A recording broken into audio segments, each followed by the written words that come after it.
Yo, you ready?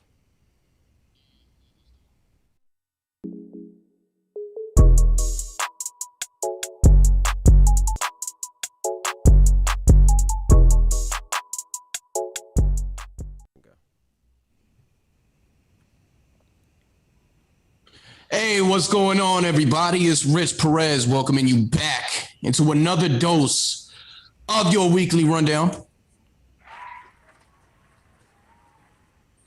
Joined back with me after a break. We both took some breaks off, but joined back with me after a break all the way, not from the U, all the way from New York. You in New York when I'm not in New York, man. You gonna hit me with you kiss line? Well, I'm only in New York for a little bit. I'll only be here for a couple days. All right. Well, join with me from New York, my brother from another, Kayson Davis. How you doing, Kay? I'm doing good. How you doing? I'm doing good, man. Yesterday's festivities turned today into just like a fun day. I don't know if it was the same for you. It was just a fun day, man. The social media was rolling. A lot of funny content this morning. Lot of big sports stuff. Yeah, yesterday was maybe the most New York event I've ever seen. It took me back. Those are the things I miss. I'm not gonna lie. Definitely not gonna. So let's get into the sports talk, man. We got a lot to get into: the draft, NBA free agency, Olympic talk. So last week when I was on here with Mike, we talked some NFL stuff. We talked the draft, but I want to get started with the Olympic talk. The USA men's basketball team has made the medal rounds. I believe they're playing Australia next. We both kind of said from jump we didn't expect this team to be a gold medal team. I still don't think this team is good enough to win a gold medal, even with the talent that they have on it, because you got guys like Kevin Durant, Damian Lillard. You expect for them to be able to win you a game by themselves, but not. We didn't send an overly, excuse me, we didn't send an overly stacked team over there to Tokyo, but they're in the medal round. So what have you seen so far, Kay? What are you thinking about USA men's basketball right now, and where do you see them going here? I think we get a bronze medal. Nah, I think they still have a good chance to win gold. I think they play Australia tonight. They looked a lot better from how they started off. So I wouldn't say that a bronze medal. I definitely think I'll probably see them winning tonight and going into the championship game. And from there, so I guess I'll say maybe either silver or gold. But I still think they have a good chance of winning gold. It didn't start off too good, but I guess they need some time. A lot of those guys never played Olympic basketball, so they need some time to figure a couple things out. And I think they're starting to get rolling a little bit. Yeah, definitely with them not playing with each other. Number one, it was kind of pretty fast getting in there. You got Devin Booker, and then Devin Booker, Midi, and Drew Holiday coming in right after the NBA Finals. Like they just flew into Tokyo and then played, I think, the next day or something like that. So they definitely needed time to gel. Then you got those young guys that don't understand those rules outside of the NBA. Like they're trying to draw fouls and not get nothing. So that definitely took a time. But I got to disagree with you on the whole they look better gelling thing. I think that the competition that they've played leading up to this point hasn't been as strong. When you play a team like Australia, even Nigeria now, those types of teams moving forward, France is another one. Those teams, they got some NBA talent on there. They're a lot better than the teams that they've beaten. Like I know they beat the Czech Republic early on. They haven't really beaten top-notch competition in this run so far. So Australia is definitely one of the better teams, and it's going to be an interesting matchup, but I don't know. I'm not feeling as strongly about Team USA going into this one. Nah, I think they'll be right. They didn't play, like you said, as good as competition, but I think that's what you needed. They needed a couple games to maybe beat up on lesser competition, so they can get a little rhythm going there. Guys can figure a couple things out. Like I said before, I think they were relying on KD a little too much. So I think With the rumors that Detroit might trade back, but Detroit went into the draft that day all in on Cunningham. I think Troy Weaver did a really good job between the draft and free agency so far. That'll be a discussion for a little later. But you got Jalen Green, who goes number 2 to the Rockets. Evan Mobley goes number 3 to the Cavs. The shocker of the draft was the Toronto Raptors taking Scotty Barnes instead of Jalen Suggs. So Jalen Suggs goes 4 to Orlando, and then Davion Mitchell goes 9 to the Kings. I got a lot to talk about when it comes to Davion Mitchell going to the Kings. But let's talk, man. What were some of the takeaways here? Kind of what you said. Scotty Barnes going number what 3, 4 to the Raptors. I think it was a little bit of a surprise, but I think they. I like the pick for them. Obviously, we don't know what's going to happen with Pascal Siakam going forward, but I think Scotty Barnes. I got to see him when I was down at the ACC tournament. I think he's a very versatile guy. A lot of people compare him to Draymond. If he can get his shot together, I think he can be a superstar. And a lot of people had him maybe as later on down the line being maybe the best player in this draft. So I think he has a star potential to be the best player in the draft, maybe possibly. So I'm not. I'm surprised, but I still like the pick a little bit. So when I seen him go that early, I was like, ooh. But I still like the pick, and I can see why maybe they chose him. So besides that, I think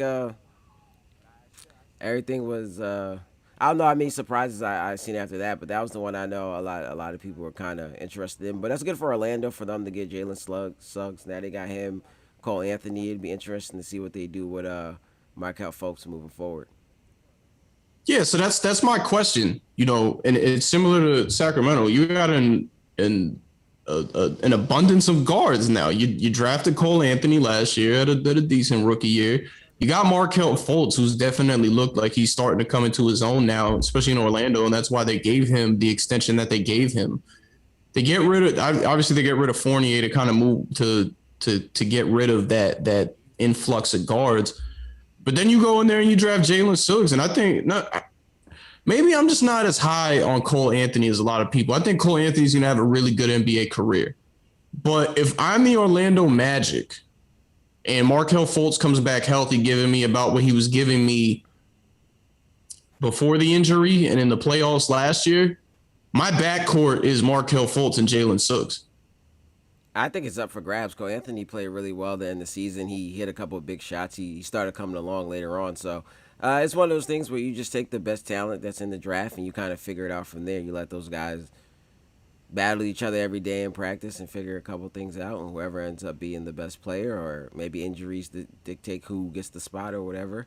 And then it seems like a win-win for you. Whoever plays the best or whoever maybe doesn't get injured or stay healthy the most, you give them the spot, and the other person ends up being traded, and maybe you get something for him. So I wouldn't lock in of anyone and say that this person deserves it, this person's healthy. It's gonna be the best player will play. Whoever's playing the best will play. And then if at worst one of them guys become your six man, and or you try to play all three of them in a three guard set to end like end games or something like that. So it could maybe to me it'll work out for them either way. But it's whoever's playing the best gets the spot. I'm not locking in on nobody.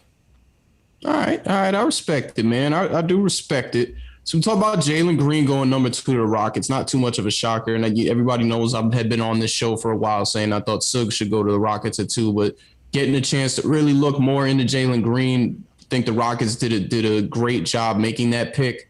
I've said to a few people now, if Jalen Green probably played in college, there might have been a debate as far as who the number 1 pick in this draft was.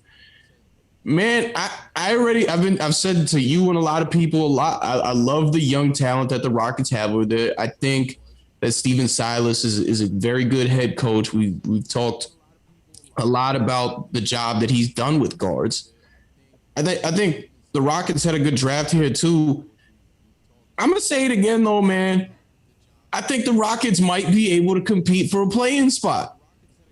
I like the backcourt of Jalen Green and Kevin Porter Jr. You got Kenyon Martin Jr. over there.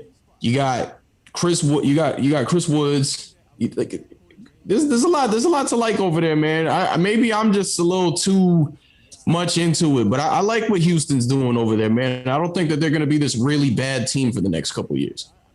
I still think they have some nice young players and talent, but that always doesn't result in the wins. So they're gonna have to try to get those guys to learn a lot and figure some things out. But I think they're gonna take some bumps, some grinds before they become a playoff team. Maybe play in. I can maybe see fighting for a play in spot. I've never like straight up said this is a playoff team, but I think that they're going to be in that bubble. Like I think that they can be a play-in team this year. Possibly, maybe, but I think it'd be like for the 10th seed or something like that. Because you think about the teams that are in the play-in this year. What was it? L.A., Golden State, Memphis, and who's the other one? Uh, who did Memphis play? The Spurs. Spurs. Oh, yeah, I don't think they're better than any of those teams. So you think about them plus the other teams that were in the playoffs already. I don't think they're better than any of those teams or any of the teams that were in the playoffs last year. So I still think it's maybe a long shot for them to get there, but I think they can maybe fight for maybe about 10, possibly, if those young guys can have a good season and maybe learn fast and on the fly. Talk to me about this Davion Mitchell move, man. I don't know what the Sacramento Kings are doing. They have a bunch of guards. Buddy Hield is still on the roster. They weren't able to get a trade of him to LA or any other team. He's still there. You have De'Aaron Fox, who's pretty much the face of your team. He's still there. And you have, what's my man's name that they drafted last year? It's very bad on my part. Very, very unprofessional on my part. Uh,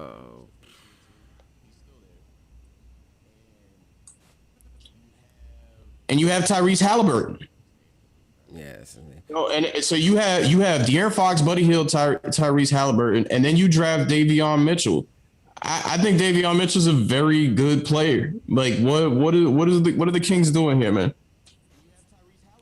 It might be one of those things where, like I said, maybe you feel like you take the best player available and figure it out. But we know that they kind of want to move on from Buddy Hield, so you figure maybe a Buddy Hield trade is in the work or something like that, even though it hasn't happened yet. Maybe by the trade deadline. And we heard De'Aaron Fox names be in different trades. We heard about maybe him going to the Sixers and different things like that. So maybe they're giving themselves a soft reboot where maybe that him and Halliburton would be your backcourt going forward, and maybe Buddy Hill and De'Aaron Fox are on their way out because we heard their names in trade rumors. Well, if Buddy Hield and De'Aaron Fox are on their way out, that would mean that a player like Ben Simmons would have to be coming in because the only rumors, I mean, if you've heard anything else, please let me know. But the only trade rumors I've heard De'Aaron Fox in were regarding Ben Simmons, and the Kings were reluctant Bluetooth to. disconnected. Oh, the Kings were really. Yeah, I mean, we don't know kind of maybe what's going on with that trade going forward, but maybe, like I said, but maybe they're preparing for move De'Aaron Fox eventually. Maybe the next big name that comes up. Maybe they try to get something for him. Like I said, he's been in trade talks. Buddy Hield seems like he's definitely on his way out. It's just a matter of time. Or you think maybe you could play those three guys together in a three-guard set and kind of figure it out from there. You figured Mitchell's probably not ready to come in and play right now. He's going to take some time. So you maybe let him learn for a little bit and then maybe trade De'Aaron Fox going forward. But it seems like I said, maybe the Kings are thinking about a soft reboot going forward. Okay. Let's get into this free agency, man, because this has been crazy. I want to give a shout out to Mike on the mic, Mike McCoy, because I asked him before we got off the show last week, do you expect any big trades going into the draft? He said no. He thinks people stays put. He doesn't expect any big shockers. And then boom, Russell Westbrook gets traded back home to the Los Angeles Lakers. And all they had to do was give up Montrezl Harrell, KPC, and Kyle Kuzma. If you ask me, off that alone, they got better because I was never high on Kyle Kuzma like a lot of people were. I think a lot of his success early, which had a lot of Lakers fans and other people around the NBA clamoring for him, he was a later round pick that people really didn't watch that much. So he was out here doing stuff that people weren't scouting and nothing like that. And when they finally got a chance to see the tape, his success was not that great. Like even when the Lakers won that championship, how big of a contributor was he on that team? He contributed, but not much. So the Lakers definitely got better off of that alone. And I mean, people are going to give me drawback on this, but we've seen Russell Westbrook and LeBron play together in All-Star games, Olympic teams. They've done well. They've done well on the court together. So as far as the fit goes, yes, it's a questionable fit. But at this stage in LeBron's career and how highly we talk about Russell Westbrook as a point guard, floor general type of guy. He's going to be able to take that pressure off of LeBron, where LeBron doesn't always need to be on the floor. And he's another guy that can control pace. Now, obviously, he's a guy that likes to play fast, but the Lakers are one of the more slower teams in the league. So I think, LeBron is one of the smartest players in this game. He's made a lot of tough situations work out. I think that he can do that here. I think Russ can do that here. They've talked about whatever it is that they have to do to take a step back and make this thing work. Anthony Davis playing more 5, LeBron moving to the 4 more like full time. So that's just one thing there. But then look at these signings. Carmelo Anthony, Malik Monk, Kendrick Nunn, who had his qualifying offer rescinded by the Miami Heat. He takes the teams like the Knicks and other NBA teams offered him a significant amount of money to go over there. He decides to take less money to go chase a ring over with the Lakers. Then they bring back Dwight Howard. They bring back Trevor Ariza, who won a championship with the Lakers back in the day. They sign Mac McClung on the undrafted free agent market, and sign Kent Bazemore and re-sign Taylor Horton Tucker. Oh, and by the way, for the people that want to complain about them getting Caruso, I pretty much knew that they were going to get rid of Caruso when they signed Mac McClung. Mac McClung, for anybody that hasn't watched him between his time with Georgetown and Texas Tech, he does a lot of the same things that Caruso does, and he's younger, so you don't have to pay him as much. So I know I just went on a tangent, Kay. I like what the Lakers are doing here. With all those moves that we brought up, what are you thinking? I got the rotation if we want to talk about that too. Yeah, I like what they're doing too. Like I said, we talked about Russell here and Bron a lot. They've been real good friends for a while now, and I think that helps. Russ and AD have been real good friends for a while now. Russ is back home in LA, so I think those are all factors they're gonna factor into this. And I think this is a move that Bron wouldn't have made if he didn't know he can figure this out. We know Bron's a smart guy, especially people call him like a GM and different things like that. So Bron wouldn't have made this move if he didn't know if they can figure it out. So I think the fit they'll work it out. Those guys are just gonna have to get in there. They're all smart players. They can get in there, get into training camp, and figure some things out. Like you said, AD probably have to play more 5. Bron maybe some 4, and I think it really helps Bron and maybe puts maybe a couple extra years on his career, because now the Lakers, all you need, Russ doesn't really miss too many games, so now all you really need is just Russ and one of those guys. So whether it's just Russ and Bron or Russ and AD, obviously you like to have all of them. But if you look at the Lakers season last year, both of those guys missed a lot of time. So if you at least have Russ and one of those guys, your chances to win are pretty high every night. And even without those guys, if you just have Russ, your chances are still pretty kind of high. And like I said, Russ doesn't miss too many games. So I think that helps the Lakers in that sense. I don't think it'd be the same like last year when those two guys aren't on the floor. And then just filling the rest of the team out, they needed shooters. I think everyone knew that after they got it. After they made the trade, that they were going to need some shooters. So Carmelo can shoot, Wade Allenton can shoot, Trevor Ariza shoot. So 3 and D guys to fill out the rest of that roster. I think they have the oldest roster in the league right now. So getting Kendrick Nunn, getting Horton Jr. to come back, those young guys I think are going to be very, very vital to their success this season, because they're going to need some of those young guys to come in and spill a lot of minutes for those older guys moving forward.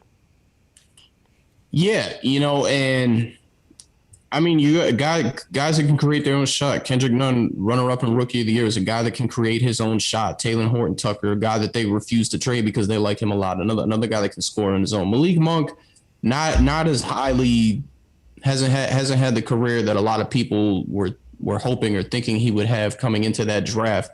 But he's a guy that can definitely get to the basket, score too. Kent Bazemore, we've seen him. We know Trevor Ariza is a shooter. So I feel like they have a nice blend of veterans and then some of these young guys here. I think everybody's going to be value here. I mean, let's talk about their bench. So like you got Kendrick Nunn pretty much being the backup to Russ.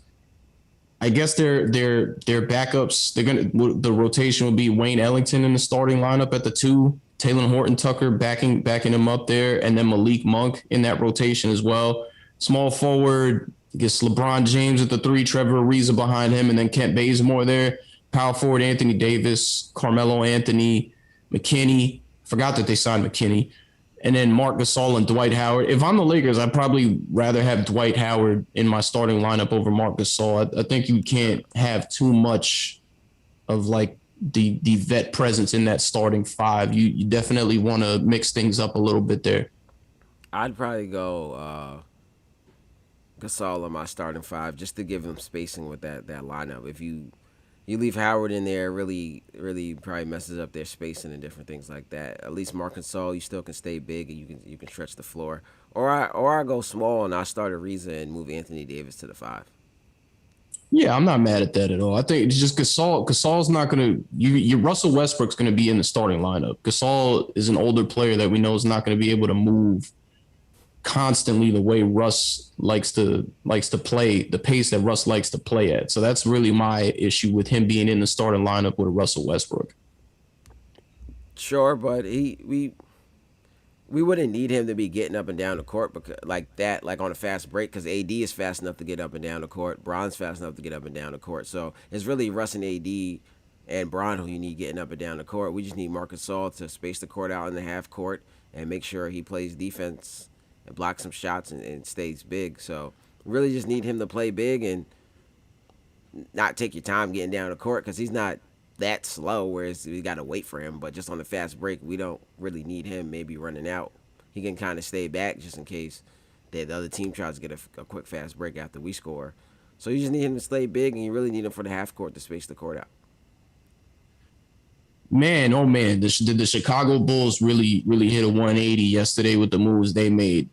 I like Lonzo Ball as a floor general. They're able to get him in a sign and trade. Really didn't have to give up anything significant to get him there as well. So you pair him and Zach LaVine up in the backcourt. Then they do a sign and trade for DeMar DeRozan. Nothing crazy. Didn't have to give up nothing crazy to get him over there either. And they signed Alex Caruso, who a lot of people are big fans of. You're teaming Lonzo Ball and Alex Caruso back up.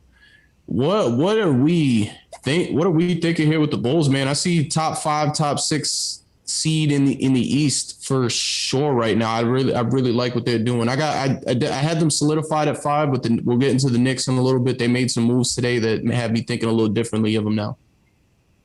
Yeah, I probably still think I think they have the talent to be a top 5 team now. We've seen a lot of teams have talent to be a top 5 team, so they just have to put it all together. It's going to be interesting to see what kind of coaching job Billy Donovan can do over there.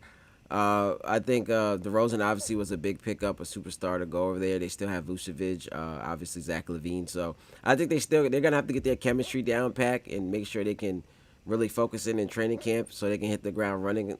But it's the Eastern Conference, so really anyone can be after maybe those top 4 teams. Anyone, the rest of the league has kind of always been up for air, up in the grabs, up for grabs. So they could definitely be the Knicks, who people thought was going to be in the lottery this year, ended up being a top 4 team. So they definitely could be in that mix because they have the talent for it. But they've been hovering, I mean, around that play-in though for a while, even when they didn't get in. Like they're not too terrible. They haven't been a good team by any stretch, but they haven't been a terrible team either. So I think with these additions, they definitely took a leap. Yeah, definitely. They definitely took a leap. Like I said, talent-wise, the talent is there. It's all about putting it together and how far they can go. If they put it together, obviously they're a top 5 team in the Eastern Conference. Like I said, the Eastern Conference. Like I said, after those maybe what is it going to be like the Heat, the Nets, the The Bucks Bucks, again, and Sixers. the Sixers. After that, the conference is up for grabs. So Yeah, I they think definitely I can fall in that mix, and I think they can give one of those teams maybe a run for their money in the second round. yeah, for sure. But I think that for that 5 seed might be a 3-team battle between them, the Knicks, and the Hawks. But I want to get to the Knicks a little later. Anything else on the Bulls before we move on here to some of the other things that have gone on? Nah. They signed Lonzo Ball. I guess Kobe White's gonna start coming off the bench, but that's probably about it. I think I thought they were kind of high on Kobe White, but he's still having him as a 6 man is not bad. So see how it goes for them going forward. Yeah, for sure, for sure. Mike Conley re-signing with the Jazz. The Jazz also signed Rudy Gay and Hassan Whiteside, and they traded for Pascal off the Warriors. Gave up a couple later round picks to get Pascal over there. Number 1 seed in the West this year. What are we feeling about this team? I think they'll be more of the same. I think they sign Hassan Whiteside, but that does not help them when it comes to the playoff. He kind of does the same thing Rudy Gobert does. So I think they have some of the same issues they had in the playoffs. I think they maybe need to get him a stretch five or someone like that, someone who can come in and really help them when teams go small and try to X Rudy Gobert out the game. So they need something like that, and I think Hassan Whiteside gives them more of the same. Bringing back Mike Conley is obviously good because without him they would have been worse. But I don't know if they got better yet. So I don't think they'll be the number one seed again in the Western Conference. But we'll see if they make some more moves. 'Cause I think they do have to make a couple more moves because they have to figure out that playoff situation when it comes to Rudy Gobert. A lot of teams are going to go small and try to X him out the game, and Hassan Whiteside is not making no difference because he's going to do more of the same.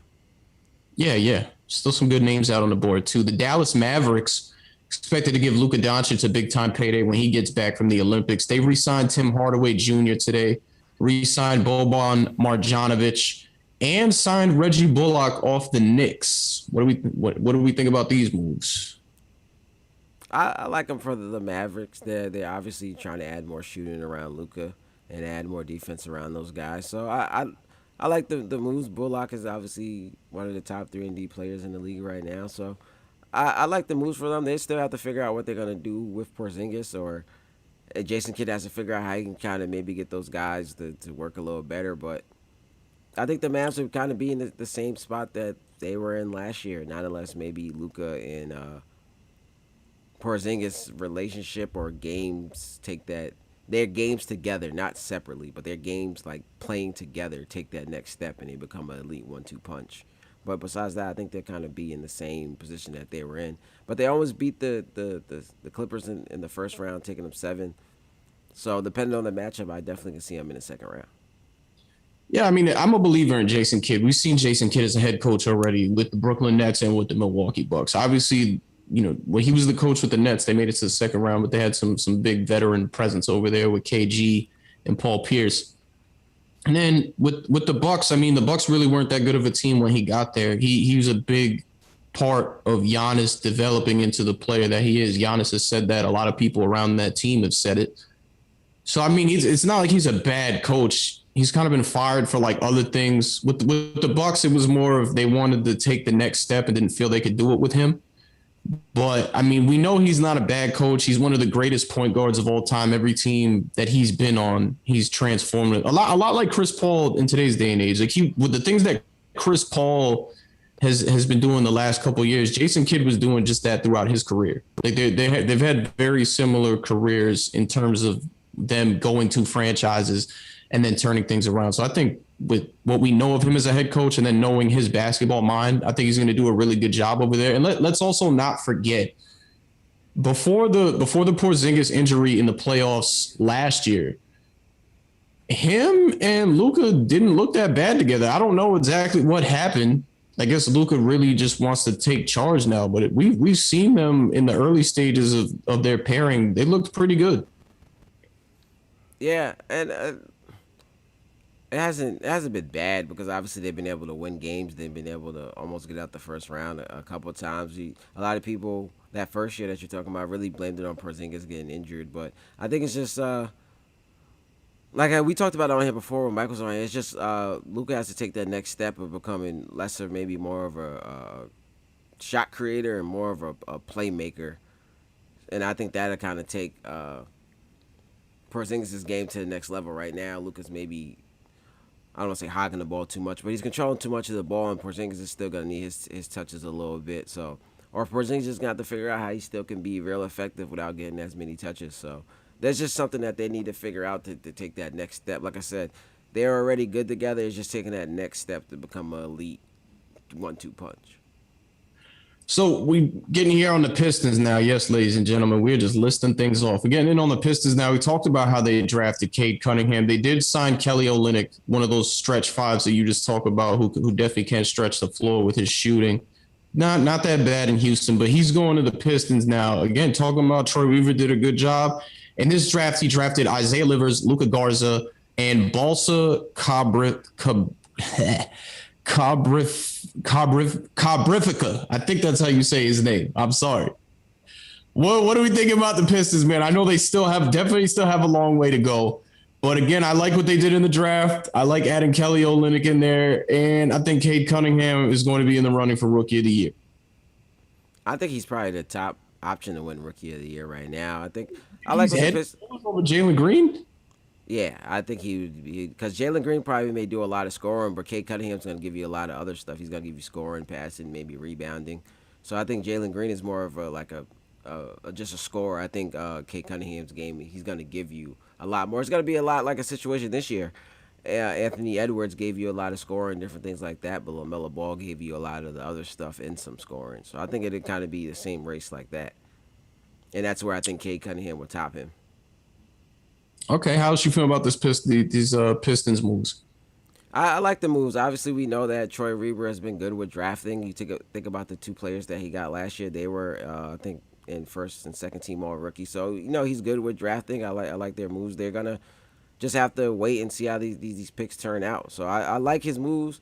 And some of those guys, maybe I don't know as much the name you just try to pronounce, but I think Troy Reaver has earned the respect of people to from people to know that he knows what he's doing when it comes to drafting. So any draft pick that he gets in there, I believe in. So I think they're just gonna need some time to gel together, some time to learn the NBA and different things like that. But I think obviously they're not gonna turn it around next season, but maybe possible in the Eastern Conference. But it's the same thing I was kind of saying earlier. You're just gonna have to take some time, see how these players work out. Let them learn, be in the NBA for a little bit. You add them with Jeremy Grant, who had a great season last year. You add them with those rookies I was just talking about last year.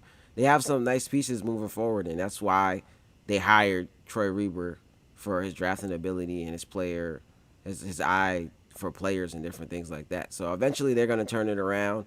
It's just going to take a little bit of time. Chris Paul re-signing with the Phoenix Suns, 4 years, $120 million. I mean, you kind of had the running back there. He's been a huge part in them doing what they do.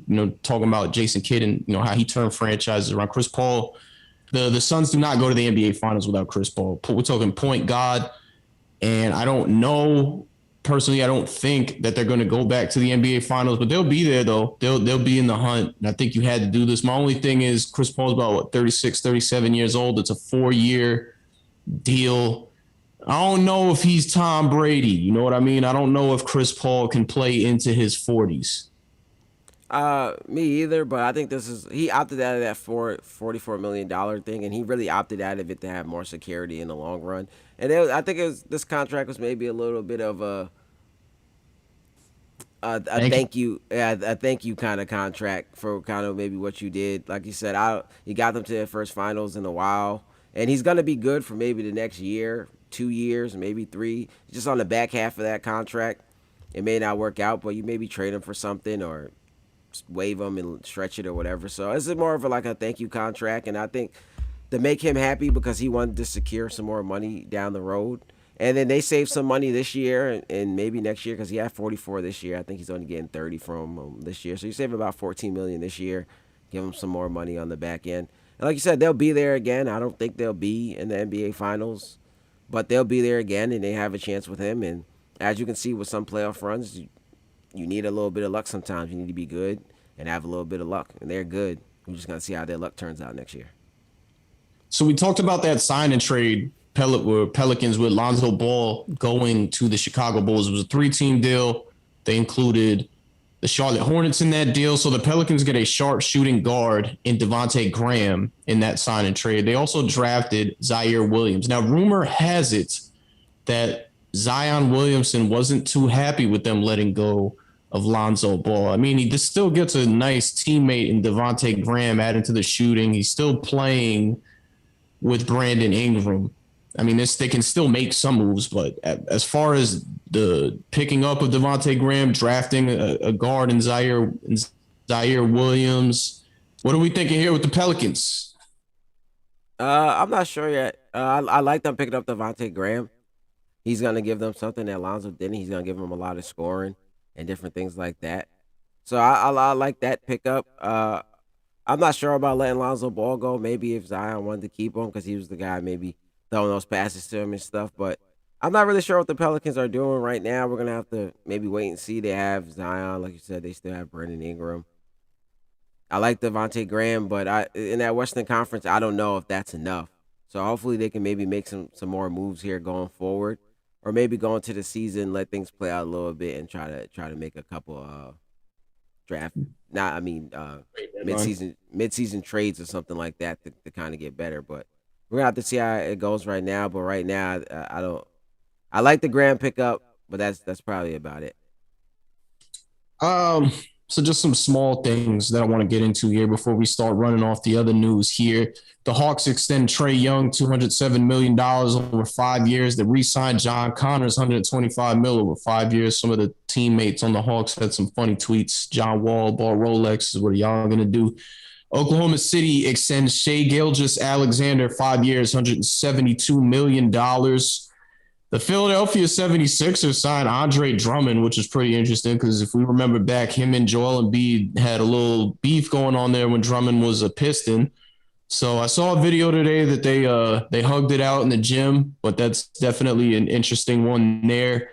And then the Warriors, we talked about how they traded Pascal for some picks. They also extended Steph Curry 4 years, $215 million. All kind of no brainers. Obviously, you got to give Trey Young that money, especially with the playoff run he just had. You wanted to bring John Collins back and kind of not lose him for nothing, so that's good because he was holding out for a max deal. So you maybe get him for a little cheaper than maybe he wanted. Obviously Steph Curry, the Warriors are gonna give Steph Curry at this point whatever he wants. So I think some of those are kind of no brainers. So not too much there. Yeah, man. And then also the Washington Wizards. It was like they turned this into like a 5-team trade, but they're able to get Spencer Dinwiddie in this sign and trade thing. So now you got Spencer Dinwiddie, Bradley Beal, and Kyle Kuzma. Bradley Beal tweeted some little cryptic thing, the whole thinking emoji. I don't know what's going on over there anymore because last I heard, Bradley Beal doesn't even want to leave, which is interesting. I think he's got one more year on his deal. And I mean, I like Spencer Dinwiddie. I've already brought up my opinion of Kyle Kuzma. Maybe him being in the East will help him out, but I don't know. They still got young guys over there. Rui Hachimura, a couple other young pieces. I seen I think a quote or tweet for him where the GM said that they're closer to like a rebuilding team than they are to like the Phoenix Suns or something like that. Which is not what you want to hear because when you have Bradley Beal, especially with his contract coming up, you want to be kind of going all in for it. But he did say that that team that made the playoffs this year was not a running back team. So you hope that they're gonna make some changes. I actually like Spencer Dinwiddie for them. You think about what he did with the Nets, especially before KD and them got there. He is a very good player. He's a shooter, helped him space the floor. Definitely gives him something different from what Westbrook did. I like Rudy Hachimura a lot. So I think they have some pieces. They're just gonna have to kind of keep adding to it. Bradley Beal's kind of in the same situation to me that Damian Lillard's in. They're in a team that you don't really know if they can improve the roster, but they want to be loyal. So eventually they're gonna have to decide how much loyalty means to them and go forward here. But I expect the Wizards maybe to be back in the playoffs. I kind of actually like uh, the pickup of Spencer Dinwiddie. Yeah, I like the pickups for Spencer Dinwiddie for them too. I don't know. I don't know what direction they're going in. You know what I mean? They didn't. Dinwiddie's got some years on there, so it's an interesting one. Let me go to the Brooklyn Nets. Let me go to the Brooklyn Nets. They re-signed Blake Griffin to a 1-year deal. They re-signed Bruce Brown. They signed James Johnson, and they signed Patty Mills. Oh, and I don't know if he's going to sign with the Nets, but LaMarcus Aldridge is apparently thinking of an NBA return. So, yeah, I mean, you're going to get Kyrie Irving back healthy. You're gonna get James Harden back healthy. You got KD. You bring back Bruce Brown, who was big for them off the bench. Blake Griffin, who you forgot is actually a pretty good player because he didn't want to be in Detroit, so he didn't play like he wanted to be in Detroit. And then James Johnson, who's been a vet around this league, who's been pretty good everywhere he's been. Man, I think the Nets are clear favorites to come out the East. So I like these moves. Yeah, as long as you have KD, Kyrie, and Harden, you're going to be the kind of clear favorites to come out. I thought the loss of Jeff Green was going to be big, but I heard that it was either him or Blake Griffin. Obviously, they chose Blake Griffin. But also, I like them getting James Johnson. I think that lessens the blow maybe of Jeff Green a little bit. And James Johnson is he can shoot, he can space the floor, and he's going to give them some toughness. So as long as those guys are healthy, you can mix and match those pieces around them. I like to pick up a Patty Mills. I thought the Lakers could have really used him. So Mm-hmm. he's going to give someone that can stretch the floor, run the court, run the team, and different things like that. Especially like they had him this year after Kyrie went down. I think they still have a very good chance to win that series. I actually would probably pick them to win that series even without Kyrie. So Patty Mills was a great pickup. Bringing Blake Griffin back for another year is good, and I like James Johnson to bring him some toughness. So I like the Nets are doing, but as long as you got KD and Kyrie, they're going to be the favorites coming out the East either way. Right, right, right. Let's get to the now the what will be the defending NBA champion Milwaukee Bucks. They lost PJ Tucker to the Miami Heat. I'm going to talk about the Miami Heat after this, but they lose PJ Tucker to the Miami Heat, but they signed Rodney Hood, re-signed Bobby Portis. George Hill gets waived by the Sixers, and the Bucks bring George Hill back. So two new additions and the re-signing of Bobby Portis. Yeah, I think the loss of PJ Tucker is gonna be big for them. He's someone who came in and brought them a different type of toughness that, especially people didn't think that they had the year they lost to the Heat. And if you look at the Heat's roster now, the Heat got a lot tougher, so they kind of maybe back in that that same cycle that they were in before. But I like George Hill a little bit. He's gonna bring some defense. Maybe if you put him in Drew Holiday out there, you got a very defensive backcourt. But I think the loss of PJ Tucker is gonna be big for them. And we all talked about it that that team won it this year, but to run it back with that same team, I don't think was going to be enough. So they still had to get better. I don't know how much they got better. So I think they still should be trying to think about some other moves or something that they could do right now because I still think this roster needs a little bit of needs to get better. I don't think they can run it back with that same roster and expect to win the championship again. Yeah, I agree. And that's why I want to get into the Miami Heat. The Miami Heat have always been known for being, especially in the post LeBron era, kind of post Dwayne Wade era, they've been known for just having dogs on the court. They're a team first, all effort. They're gonna go at you. And that's what PJ Tucker's been as a defender. So he fits in exactly with what they want to do over there. They signed Jimmy Butler to a 4-year max extension. Sign and trade for Kyle Lowry, another guy that's kind of like a dog. They lose Goran Dragic, but you get Kyle Lowry in there. Re-sign Duncan Robinson, who's got like he's got the biggest payout of an undrafted player ever. And they bring back Victor Oladipo on a 1-year deal, bring back Dwayne Dedman, and sign Markieff Morris. So pretty much brought back and signed guys that fit exactly what they want to do. I think that they're here. I think the Nets are going to come out the East. But I think that for that 2-3 spot, it's going to be a 3-team battle between Philly, the Heat, and the Milwaukee Bucks. But the Heat, for these moves, number one, the Bucks are the champs, so that makes sense. But the Heat are like, we're trying to go out Milwaukee here and overtake them for this. That's what it seems like to me. Yeah, definitely. I think they re-signed Oladipo today too. So I think the Heat got a lot better. They got a lot tougher. Like you said, bringing in PJ Tucker, someone who's gonna be a dog. You still got Jimmy Butler, who's a dog. You bring in Kyle Lowry. So I think the Heat got a lot tougher, and that's kind of like what I was just saying when I was talking about the Bucks. I think the toughness is kind of back on the Heat side. So if they match up again, it may be more of the same of what happened 2 years ago now. So I like the moves that the Heat made. I think the Heat got a lot better. Like you said, they definitely went out there and seemed like they went after guys who are going to be tough. They're going to play hard, and that that Miami Heat way that a lot of people talked about when Jimmy Butler had got there and different things like that. Now you still need Tyler Hero to bounce back from maybe his sophomore year slump and kind of play at the level he played his rookie year, but all things considered, I think that he got a lot better, and I would put him up there as one of the top 3 or 4 teams that you probably. I can see him making it to a conference finals this year.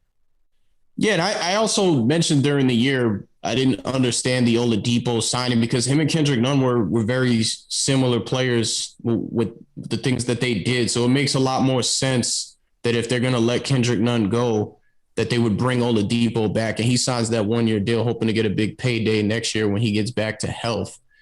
But now the question with the Miami Heat is who's taking a step back on that team? You got Oladipo, who likes to score. He had it down. Yeah, when he got to Miami, he actually played pretty well when he did get to play.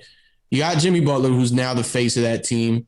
You got Bam Adebayo, and you got Kyle Lowry. These are all guys that are going to be in the starting lineup. So who exactly is taking a step back on this team?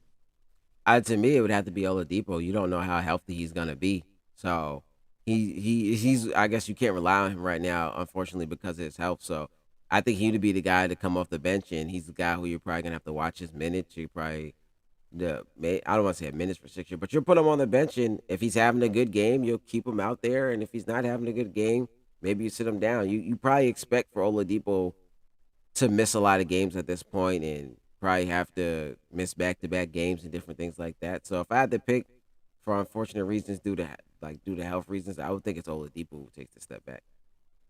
So here's an interesting thing. If you remember back when Kendrick Nunn was killing it that rookie year, he was their starting, first he was their starting two guard, that ended up being their starting point guard. He was their starting guard. He goes down, I think he got hurt first, then he had COVID. And then Dragic just starts lighting it up, and they're like, well, we're going to ride with the hot hand. Goran Dragic are starting point guard. If Oladipo goes down, you just resign Duncan Robinson, who's been your starting two guard for a while. And then you obviously think super highly of Tyler Hero, who's another two guard. Is there a possibility here that one of those two guys just overtakes Oladipo as the starting two guard and he just becomes a bench player for them? Yeah, that's kind of like what I was just saying. I think Oladipo's the one who has to take the step back. They're probably gonna maybe possibly come off the bench. I don't think he didn't play too many games for the Heat last year and different things like that. So I think Duncan Robinson's already over him right now. You think Lowry's already over him right now. Jimmy Butler's over him right now. So I think to start, he's going to be the guy coming off the bench now, unless he comes out and plays really well. But even still, like I said, you might have to watch his minutes. You might want to bring him off the bench just because it cuts his minutes back a little bit. So I that's why I just think he'll have to be the guy to take the step back. And then, like I said, if he plays well and he hits the ground running and he's looking healthy and different things like that, you keep riding him. But I wouldn't rely on him right now. So that's the reason why I think he's the one to take the step back. All right, Kay, you ready for this? Are you ready? New York, are you ready? It's only right after last night that I hit this too.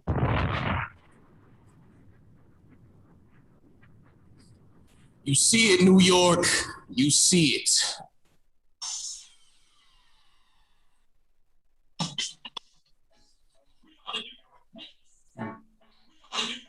Is that playing?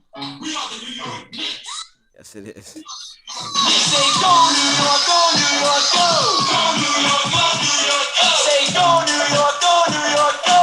Go New York, go New York, go! We're back on track on the fourth scoring Morris 94. Y'all know I can't play that too much. We got things we got to do. First and foremost. Oh yeah, that too. But first and foremost, shout out to Dipset and the Locks, because without them, none of this is possible. None of it. They set the table for this. These guys were there. They put New York back on the forefront. We were talking about Chicago Bulls, Kayson. Well, it wasn't the masses. It was just us. We were talking about the Chicago Bulls being a better team than the New York Knicks. I said the Chicago Bulls might overtake Knicks for that 5 seed, 5-6 seed. You got Atlanta there. And then what happens? Number one, I know a lot of people were disappointed. They signed Evan Fournier, doesn't stay with the Celtics, about $84 million, 3-4 years. Like, whatever. Kendrick Nunn doesn't want to go play in New York. He's taking less money to go try and win a title with the Lakers. Then boom, right after this amazing versus battle between the Locks and Dipset, like I said, puts New York back on the forefront. Kemba Walker is coming home. He gets a buyout from the Oklahoma City Thunder. Going to take $8 million a year to go play for the New York Knicks. So he's getting paid with all that, with all these different factors coming in now. And then they re-signed Alec Burks and Nerlens Noel to 3-year deals. This is before the big news of Kemba Walker. Re-signed Derrick Rose. Get Fournier on a 4-year deal. Kemba Walker taking $8 million off the Oklahoma City buyout. Re-signed Taj Gibson. Drafted Quentin Grimes. They replaced Elfrid Payton and Reggie Bullock with Kemba Walker and Evan Fournier. Let me pull up some things for you here, Knicks fans. Let me do this for you right now. So in 2020, 2021, Reggie Bullock, 30 minutes a game, 10 points, 44% from the field, 3 rebounds, 1 assist. Let's go to Evan Fournier with the Orlando Magic. 30 minutes a game, 19 points, 46% from the field, 2 rebounds, 3 assists. Then with Boston, pretty much the same as far as minutes go. 13 points, 44% from the field, 3 rebounds, 3 assists. It's clear as day you're getting an upgrade there. You're going to have to push RJ Barrett up to the 3 now instead of the 2. And then, ladies and gentlemen, you got rid of Elfrid Payton. What was that saying? I don't want no beef with Kwame Brown. That has nothing to do with him. But what was that saying of Stephen A. Smith? Who cares? Because when you get rid of nothing, that's something. So they got Kemba Walker, get Elfrid Payton out the building. God bless Elfrid Payton. It just wasn't going to work out there. You was not that good in New York. And man, the Knicks, how about those New York Knickerbockers? What are we thinking? They definitely got better offensively, and you see what happened to them in the playoffs. They struggled offensively. So you bring in Kemba Walker, you bring in Evan Fournier, guys who can. Evan Fournier is definitely a shooter who can create a shot, his own shot a little bit. And Kemba Walker, you see what Kemba Walker can do, whether it's creating a shot off the dribble, catching and shooting, shots off the pick and roll. So you bring in more offense. You definitely could have used these guys in the playoffs. So they definitely got better offensively, and that's really where they struggled in the playoffs. So I think that's good for New York. Obviously, with Tibbs, those guys are gonna have to play defense and really lock down on the defensive end. But if you looked at, like I said, where they struggled in the playoffs, they struggled offensively. They will not have that issue next playoffs. So at least they solved one thing. Kemba Walker's about to get in his bag, man. Because he's the number 1 option on the team again. That's your number 1 option, not Julius Randle, which was a good thing because Julius Randle as the number 1 option in the playoffs clearly was not it. That it just looked really bad. You got a guy that's not going to be going left that they're going to be like, oh, he's going left, we're going to attack him. We saw when he was the number 1 option the couple times that he was able to get the Charlotte Hornets to the playoffs. He was getting busy. I mean, he's going to have a way better cast in New York than he did in Charlotte. I mean, I guess it just wasn't a good fit. And man, remember, all right, ladies and gentlemen, listen, if you guys haven't been following us for a long time. So we used to be a strictly audio podcast. And we were in the quote unquote studio during these free agent signings. And I was so mad that Kemba Walker, a native New Yorker, would have the unmitigated gall, the audacity to go to one of those franchises in Boston. If you're from New York, you do not. It's like border wars, man. You do not cross that. You do not go play for Boston unless you're drafted there. You can't control that, but you do not do that. So I was talking so bad about Kemba Walker, but Kemba Walker, right in his wrong. Got a little beef with Brad Stevens or whatever. He's back home in the Mecca. Somebody get that man a Yankee fitted and some Timbs. It's gonna look great. The Knicks needed this. The Knicks needed. They got a native New Yorker that's like a star. Kemba Walker's not a superstar, but he's a star. They got a native New Yorker that's a star that can lead their franchise. You know how long it's been since something like that happened? Yeah, since Carmelo probably. But that's what I'm saying. This is Knicks tape. Last year they was like their year back, but this to me is Knicks tape. This got those 2012, 2013 vibes all over again, man. And people call me a hater, you know what I mean? All I ever did was speak the truth about the Knicks. They were doing some clowny stuff. They were just happy. They weren't trying to be good. They were just happy that you guys kept paying your money to go over there and see. And all of a sudden, the right management comes in, good coaching. Good things happen. They got a good team. I think that the Knicks are the Eastern Conference semifinals team next year. And whoever they match up, I hope it's the Brooklyn Nets. Whoever they match up with, it's going to be scary hours like Joel's and them was saying last night. Yeah, definitely. They're going to put a tougher matchup. Like I said, they got better offensively for the playoffs. So no more of zoning in on Julius Randle. They're going to put the ball more in Kemba Walker's hands. Derrick Rose's hands. You saw what D Rose was able to do, and then Evan Fournier can hit shots. If you think about it, Alec Burks wasn't hitting shots. Those guys wasn't hitting shots come playoff time. So you got better offensively, and you got Kemba Walker on a steal for only $8 million. Like you said, he's not a superstar, but he is a star, and you only get him for $8 million. So that's a steal for the Knicks. So the Knicks definitely got better on where they struggled at last playoffs. So they learned from their mistakes, and let's see how it goes going forward. What do you think this rotation looks like for them? Because they still are kind of they get back to being a little guard heavy there. You got Emmanuel Quickly, who I know a lot of Knicks fans like. Nice rookie year last year. He's coming back. A little bit of a combo guard for you. You can stick him at the 1 or the 2. Derrick Rose is your backup point guard. That's your 6th man. RJ Barrett now goes from being a 2 guard to a small forward. He's got the size to be able to do that. What are we thinking about this rotation here? You got Evan Fournier at the 2. I want to see who bear with me, ladies and gentlemen. I mean, just off the top of my head, I'll go Kemba, Fournier, Well, I RJ know that Barrett, Julius Randle. that's starting lineup, but what's as far as those guards go? Quentin Grimes, who they just drafted, I expect to get some runs. He's a shooting guard. As far as the guards, obviously it's Kemba, Fournier, D Rose. They all. Quickly, Hey, I'm sorry to cut you off. They also signed this kid Luca Vildoza, who's supposed to be a pretty good prospect overseas, and he's a point guard as well. honestly, it's gonna be by committee. Obviously, those two are gonna start, like we said. RJ's gonna play sometime at the 2-2. So you're gonna just play it by committee. Whoever's playing well, whoever's on a good stretch. Sometimes you may just randomly throw someone in there when everyone else looks like they have no energy or something like that. So that's maybe where quickly you get in there. And then you're in some games you'll try to squeeze a couple of those guys at the 3 to get some more minutes for them. So maybe you try to play a couple of those guys at the 1. So you're gonna try to find minutes for those guys, and then you're just gonna ride whoever's the whoever's playing the best at that time. Some of those guys may have to ride the bench for a few games, but they got to be ready when their number's called because they may need someone like quickly after not playing 2 or 3 games, being a young guy to come in there and give them some energy when you're playing 4 games in 5 nights, and some of the guys just seem like they don't got it. Yeah, man. So shout out to the Knicks. That was actually really New York is on a high right now. Great battle last night. It was the most New York thing I've ever seen in quite a long time, and I needed that.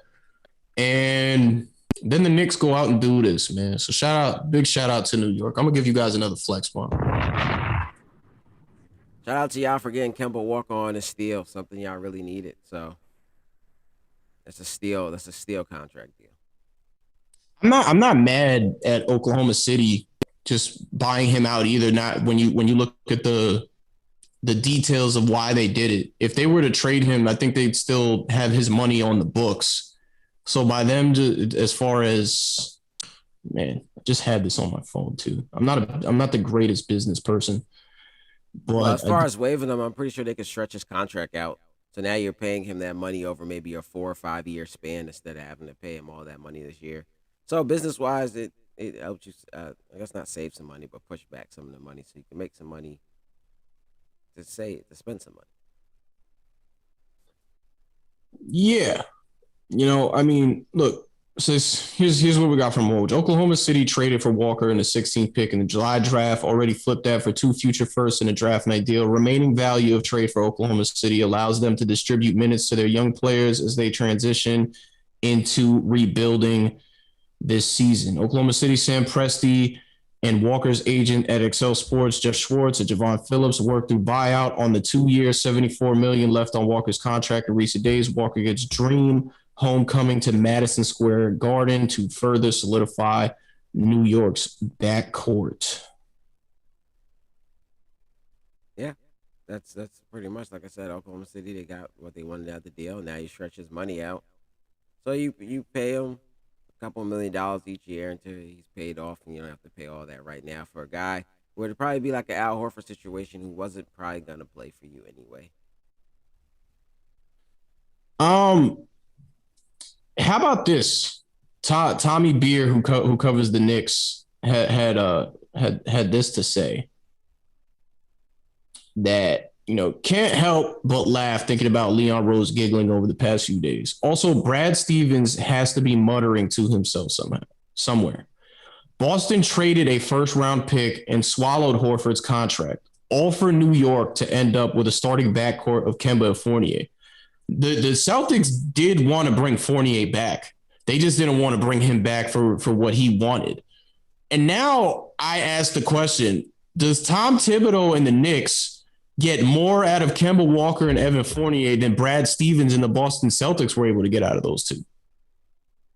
I don't know. That's a good question. Maybe, possibly. We've seen Tibbs get maybe the best out of Julius Randle this year, so it's possible. But with Kemba is interesting. If you maybe you just compare it to his Boston situation, yeah, but it's a different situation. Like you said, Kemba's going back to being the number one option. So in Boston, he wasn't the number one option. So obviously, his numbers in New York will probably look a lot better than they looked in Boston. But I think it's possible. Like I said, you've seen what he was able to do with Julius Randle last year and get the best out of him. Evan Fournier, I think, came there sometime during the season, so he wasn't there for too long anyway. So Tibbs is gonna force Tibbs is gonna force them to play defense. So I expect maybe Tibbs to get the best out of I, can we get to October, November already, man? Like I'm actually a little excited. Like I might have to get that. Oh, well, I'll talk to you about the NBA League Pass. I gotta get that rolling again, man. I think I want to watch some Knicks. Like I want to see this unfold. I'm not a Knicks fan at all, but I kind of want to see this. it. If you download the MSG app and sign in, I guess if you have your dad's cable password, you still can watch the Knicks. That's true. That's true. But without having to pay for League Pass. But yeah, this I think it's gonna be an interesting season between the Knicks, Nets, Lakers, all the things going on. Chicago Bulls interesting to watch. The Heat are gonna be interesting to watch. The Bucks and Suns are gonna be interesting to watch just because of the fact that they were just in the NBA Finals. So there's a lot of storylines going on. Hey, we gotta we gotta find a way to link up. Are you coming back to New York for Christmas? I'm possibly. I don't know. I got a couple things going on right now, so depending on how things work out, maybe not. I think that the Knicks are going to get a Christmas game again. They've been getting them for absolutely no reason the last couple years. Didn't get it this year. I want to say deservedly so because they were really bad going into the season. Obviously, they turned things around and became a playoff team and all that. They deserve to get a Christmas game this year. What's up, man? If you can we hit that? Can we go? Yo, I think that might be needed. The rundown might have to take over MSG for that. Definitely. They're definitely gonna get a Christmas Day game. The question to me now is just who they're gonna play. Are they gonna play the Hawks, which would be an interesting matchup on Christmas again? That actually should be the team that you match them up with. Yeah, you could do the Nets too. People would watch the Knicks next in the Madison But Square the Garden. Nets are going to get a Christmas game. This is how it's going to go. The Lakers and the Nets are going to play each other on Christmas Day. Possibly, yeah. I think that that's going to happen. I don't want to see Lakers Clippers again, even if Kawhi. We all expect Kawhi to resign. I think there's too much storylines and everything. We expect these two teams to meet up in the NBA Finals. I think that that's the matchup you get. So Lakers Nets Christmas Day. Knicks NBA make it happen. Knicks Hawks Christmas Day. I can see that. I would definitely agree right now. But if it's not that, then I think definitely it's gonna be Knicks Nets. But I'm about to make it for you right now, brother. Philly has to play Philly Milwaukee Christmas Day. They played the last couple. No. It has to be Milwaukee Phoenix. It has to be NBA Finals rematch. But Philly's gonna get a Christmas game. So who do you match Philly with? LA, the Clippers. Okay. Off the top of my head right now. Either LA or Dallas. Okay. I guess I'd rather see Philly Clippers than Philly Dallas. Unless Because they play them in Dallas, then I wouldn't mind. Well, no, I wouldn't be here. like I said, like you said, it would be LA, Boston, Nets, Lakers, probably Knicks, Hawks. So from there, I would go Bucks, Phoenix. So Philly is really Clippers, maybe Dallas, Heat. You can do Philly, Miami. Yeah, that's true. Yeah. Actually, I like that one better. I like Philly, Miami, and I like Clippers, Mavericks. Okay. Okay. Clippers Mavericks ain't bad. They've matched up the last 2 years in the playoffs. Both of those has been tough matchups for the Clippers, even with them prevailing. All right. What I mean, hey, those are your two headlines though. Knicks, Hawks, Nets, Lakers. Those are your headline games. Yeah, no, Got it. your Those are headline your, I hear it. headline games: the Lakers, Nets, and the finals rematch. All right, so Knicks are third in that line then. Yeah, Get me a late night game on ABC. Yeah, late night game on ABC. Knicks Hawks or I think later they'll. night. I think they're gonna play at noon. They're gonna No, play at noon. They're gonna get the no. matinee. They're gonna get the matinee Why? because usually they put the West Coast teams at night. So I think the West Coast is kind of. I mean, the night games are kind of off limits because the what anyone in the West Coast they're gonna have to get up too early. So I think usually all the West Coast games are at night. But Lakers Nets would start at 9 o'clock. Depending on where they're at. If they're gonna be in LA, they're gonna be at LA. Then they can possibly get the 5 o'clock game, but it's gonna be one of the night games. Yeah.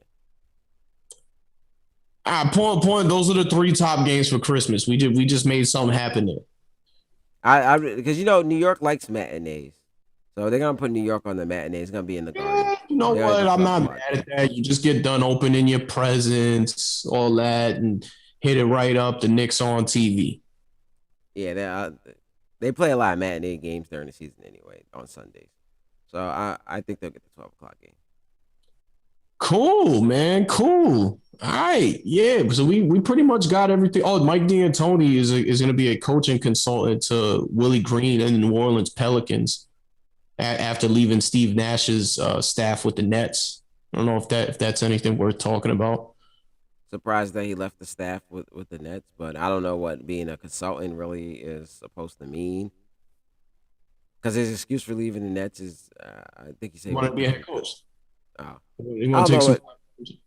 so I don't know what being a consultant is. He's gonna whisper in his ear sometime during the game, give him some advice or something. But it's interesting, I guess. Not much to talk about there. All right. Well, yeah, man. You got anything else before we get out of here? Shout out to the Clippers. I like some of their draft day moves, getting Brandon Boston, getting that guy, the kid out of Ohio. I think for a team that didn't have too many draft picks, I think they got some high talent. Brandon Boston was one of the top 20 players coming into college. So, and then they got some, I think Keon Johnson, I think at Tennessee. So for a team that didn't have too many high draft picks, I think they came out with a lot of talent, and especially for a team that had talent already, I think they came out with a lot of talent. So shout out to the Clippers. Yeah, definitely. Make sure y'all watch the Olympics tonight, man. I don't know. I'm a sucker for Olympics coverage. I love watching the Olympics, all sports around. You guys know I'm a wrestling guy. Just put that first Legends Long Island segment out. U.S. got Tamira Mensah-Stock won the gold medal. Adeline Gray a silver medal, both for women's freestyle. Helen Maroulis will be competing for a bronze medal tonight. Then you got David Taylor, men's freestyle, competing for a gold medal. Kyle Dake starts tonight. Gable Stevenson starts tonight. Thomas Gilman will be competing to get to the bronze medal match. Things are looking good for USA Wrestling. Sports as a whole, it's been fun. Shout out Simone Biles, getting over those hurdles, bronze medal. She's still the GOAT in my eyes. Yeah. Yeah, I think that's it. All right, man. So thank you guys for tuning in. That was fun. We had a lot of things to cover. There's still more things. Okay, we gotta do more. We gotta do more IG lives. Yeah, definitely. It might be a little better because I ain't got my setup with me right here in New York. Yeah. All right, but yeah, man, we can hit an IG live one of these days. The NBA free agency still going on. Oh, I forgot to say, well, that's not big news either. Cantor signing with the Celtics. Going back to the Celtics, that's not really worth talking about to me. But yeah, man, good show today, man. Thank you guys for tuning in. Okay, appreciate you as always. Glad you're back. Glad we're both back. And yeah, we will see you guys next time. Peace.